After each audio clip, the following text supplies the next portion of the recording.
بسم اللہ الرحمن الرحیم۔ دوستو بھائیو، قبریں عبرت کے لیے ہیں۔ قبر مٹی کا ڈھیر اور عبرت کا ایک نشان ہے، جس کو دیکھنے کے بعد موت یاد آتی ہے، دنیا سے بے رغبتی اور فکر آخرت کا شعور بیدار ہوتا ہے۔ جیسا کہ مندرجہ ذیل حدیث میں رسول اللہ صلی اللہ علیہ وسلم نے فرمایا، کنت نہیتکم زیارت القبور الا فزوروہا۔ رسول اللہ صلی اللہ علیہ وسلم نے فرمایا کہ میں نے تم کو قبروں کی زیارت سے روک دیا تھا، مگر اب تم قبروں کی زیارت کیا کرو، کیونکہ یہ دلوں کو نرم کرنے والی، آنکھوں کو آنسوں سے بھر لانے والی اور آخرت کی یاد تازہ کرنے والی چیز ہے، مگر وہاں کوئی غیر شرعی کام نہ کرنا۔ صدرک حاکم میں یہ حدیث موجود ہے۔ اور آدمی کو نصیحت حاصل کرنے اور عبرت حاصل کرنے کے لیے مشرکین کی قبر کی بھی زیارت کر سکتے ہیں، جس کی دلیل حضرت ابو ہریرہ رضی اللہ تعالیٰ عنہ کی حدیث ہے کہ رسول اللہ صلی اللہ علیہ وسلم نے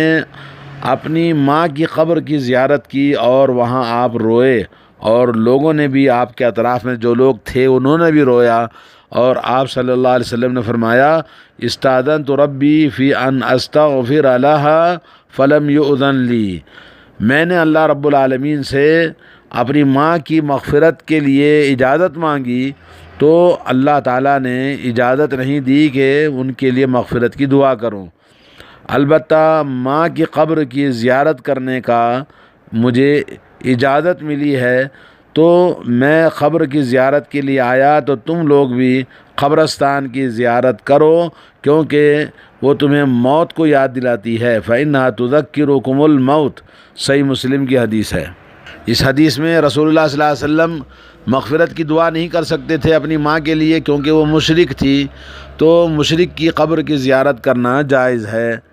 حضرت عثمان رضی اللہ تعالیٰ عنہ قبرستان کی زیارت کرتے تو بڑا رویا کرتے تھے، جیسا کہ ترمذی کی روایت میں آتا ہے۔ حضرت عثمان کے غلام حانی کہتے ہیں کہ عثمان رضی اللہ تعالیٰ عنہ جب بھی کسی قبر پر کھڑے ہوتے تو اتنا روتے کہ ان کے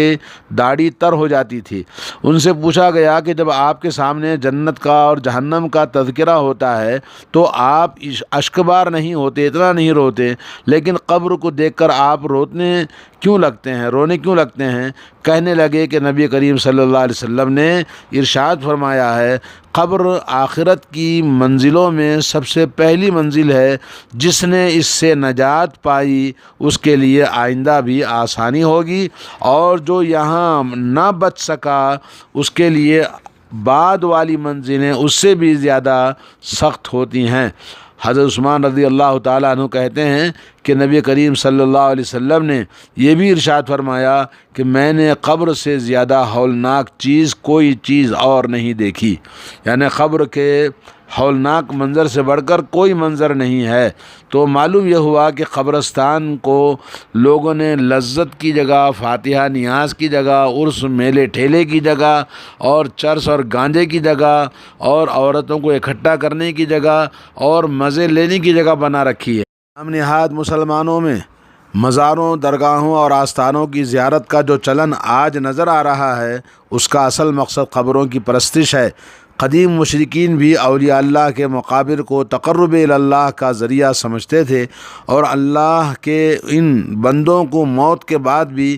حیات دنیا کا مکلف سمجھتے ہوئے ان کے حضور اپنا دکھڑا روتے تھے۔ قرآن حکیم نے اس تصور باطلہ پر ضرب لگائی ہے، والذین يدعون من دون اللہ لا يخلقون شیئا وهم يخلقون۔ اللہ تعالیٰ فرماتا ہے، اور وہ دوسری ہستیاں جنہیں اللہ کو چھوڑ کر لوگ پکارتے ہیں، یعنی قبر والوں کو پکارتے ہیں، وہ کسی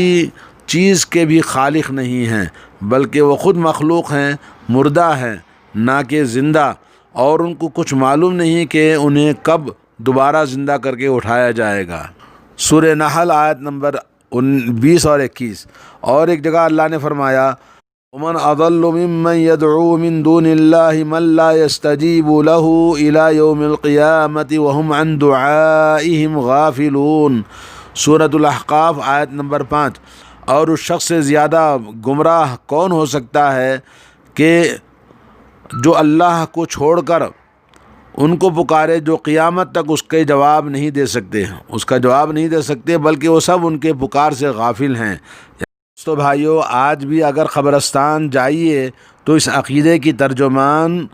آپ کو جا بجا نظر آئیں گے۔ مٹی کے ڈھیر خدائی اختیارات کے حامل قرار دیے گئے،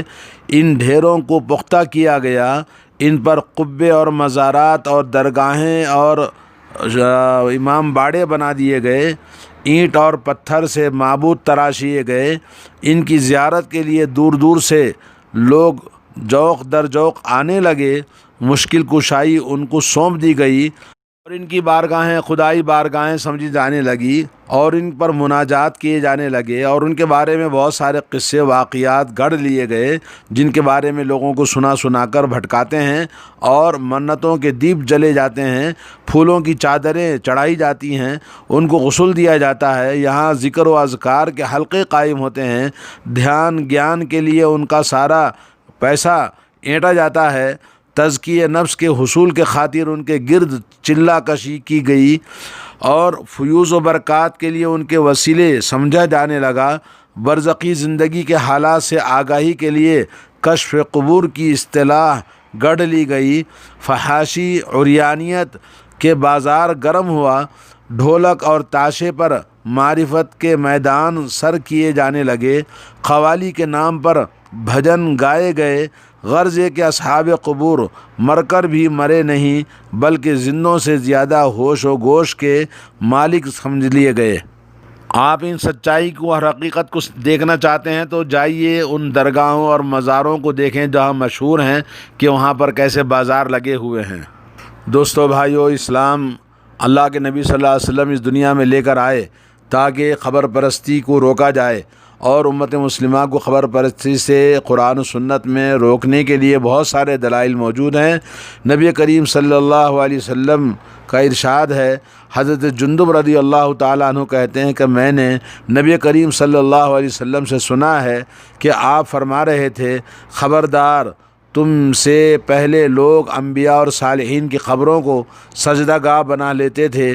دیکھنا تم قبروں کو سجدہ گاہ نہ بنانا، میں تمہیں اس بات سے روک رہا ہوں۔ صحیح مسلم کی حدیث ہے۔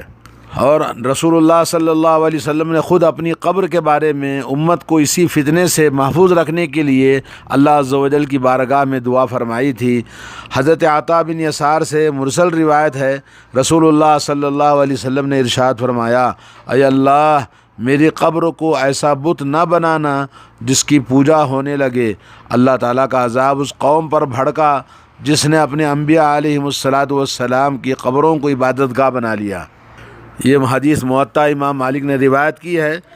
قبر کے پجاری اکثر و بیشتر یہ بات بڑے جزم کے ساتھ کہا کرتے ہیں کہ مشرک تو وہ ہے جو بتوں کی عبادت کرے، اور قرآن حکیم میں جہاں جہاں من دون اللہ کو چھوڑ کر کا لفظ آیا ہے، یہ الفاظ اس سے مراد بت ہیں نہ کہ قبریں، لیکن قرآن حکیم نے ہی ان کے اس جاہلانہ اور فریب کارانہ باطل نظریے کو پرزور تردید کی ہے۔ سورۃ الاعراف میں اللہ فرماتا ہے، ان الذین تدعون من دون اللہ عباد امثالکم فادعوہم فلیستجیبوا لکم ان کنتم صادقین۔ اللہ کو چھوڑ کر جن کو تم پکارتے ہو یہ تو تمہارے ہی جیسے بندے اور انسان ہیں، پس ان کو پکارتے دیکھو، وہ تمہیں جواب دیں، ہرگز نہیں، اگر تم سچے ہو تو کبھی ان کا جواب تم کو نہیں ملے گا۔ گویا یہ آیت اس حقیقت کی طرف ہماری رہنمائی کر رہی ہے کہ مشرکین مکہ اللہ کو چھوڑ کر جنہیں پکار رہے تھے اور جن کے مجسموں کو سامنے بندگی کے مراسم بجا لا رہے تھے، وہ مجرد اینٹ اور پتھر کے بنے ہوئے مورتیاں ہی نہ تھیں، بلکہ وہ اللہ کے ایسے بندے تھے جن سے ان مشرکین کی والہانہ محبت اور عقیدت تھی، اور اسی عقیدت کی بنا پر خدائی کے درجے پہ لا کے بٹھا دیا تھا۔ اس جذبے پر پرستش کی تسکین کے لیے کبھی ان کے بت تراشے گئے اور کبھی ان کی تصویریں بنائی گئیں۔ غرض ہے کہ اللہ عز و جل کے علاوہ وہ جن کو آوازیں دے رہے تھے وہ حقیقتاً بت نہ تھے، بلکہ انہی جیسے بشر انسان تھے جن کو خدائی کا درجہ دے دیا گیا تھا۔ گویا ان کی پرستش پوجا پاٹ کا جو محور تھا وہ اینٹ اور پتھر نہ تھے، بلکہ وہ شخصیات تھیں جن کو انہوں نے اینٹ اور پتھر میں تراش لیا تھا۔ ان کی وابستگی اینٹ اور پتھر کے ذرات سے نہیں تھی، بلکہ اس شخصیت اور ذات سے تھی جس کی شکل و شباہت انہوں نے تراشی تھی۔ نصارہ نے عیسیٰ علیہ السلام کی پرستش شروع کر دی تھی، جیسا کہ سورہ مائدہ میں اللہ تعالیٰ کا ارشاد ہے، لقد كفر الذين قالوا ان الله هو المسيح ابن مريم قل فمن يملك من الله شيئا ان اراد ان يهلك المسيح ابن مريم وامه ومن في الارض جميعا ولله ملك السماوات والارض وما بينهما يخلق ما يشاء والله على كل شيء قدير۔ فرمایا یقیناً ان لوگوں نے کفر کیا جنہوں نے کہا کہ عیسیٰ ابن مریم ہی اللہ ہے، اور ان سے پوچھو اگر اللہ مسیح ابن مریم کو اور ان کی والدہ محترمہ مریم علیہ السلام کو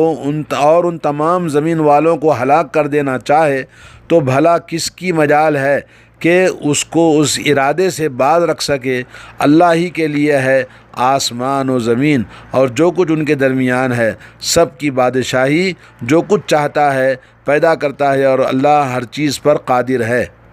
دوستو بھائیو، اسلام آیا تھا جیسا کہ حضرت علی رضی اللہ تعالیٰ عنہ نے کہا کہ رسول اللہ صلی اللہ علیہ وسلم نے مجھے ہر اس چیز کو جو قبر اونچی ہے، اونچی قبر ہے زمین سے، یا بت ہے یا کوئی مجسمہ ہے یا کوئی تصویر ہے، تو سب کو توڑ کر پھوڑ کر برباد کرنے کے لیے مجھے بھیجا، جیسا کہ حضرت روایت میں آتا ہے۔ اور اسلام آیا تھا بتوں کو توڑنے اور قبروں کو توڑنے کے لیے، مگر ان مشرکین مسلمانوں نے پھر جس طرح شخصیات کی پوجا اور پرستش کے لیے علامتوں کے طور پر ان کے بت بنا لیے گئے یا ان کی قبروں کے گرد ڈیرے جما لیا گیا، اس طرح انبیاء اور اولیاء کی پرستش کے غرض سے ان کے تصوراتی شبیہیں بھی بنائی گئیں، جیسا کہ فتح مکہ کے وقت میں جب نبی علیہ السلام بیت اللہ میں داخل ہوئے تو آپ نے دیکھا کہ وہاں ابراہیم و اسماعیل علیہ السلام کی تصویریں موجود تھیں، اور بہت سارے نیک صالح لوگوں کی تصویریں موجود تھیں، مجسمے موجود تھے، جن کو آپ نے خانہ کعبۃ اللہ سے پاک کیا۔ اور آج بھی ہم دیکھ رہے ہیں کہ نام نہاد مسلمانوں کے گھروں میں ان کے پیر و مرشد کے فوٹو آویزاں رہتے ہیں، جن میں حضرت کو تسبیح پڑھتے ہوئے دکھایا جاتا ہے، پھولوں کے ہار ان کی تصویروں کے عقیدت کے ساتھ پہنائے جاتے ہیں۔ الصبح ہر کام کے آغاز سے پہلے ان حضرت کی فوٹو کا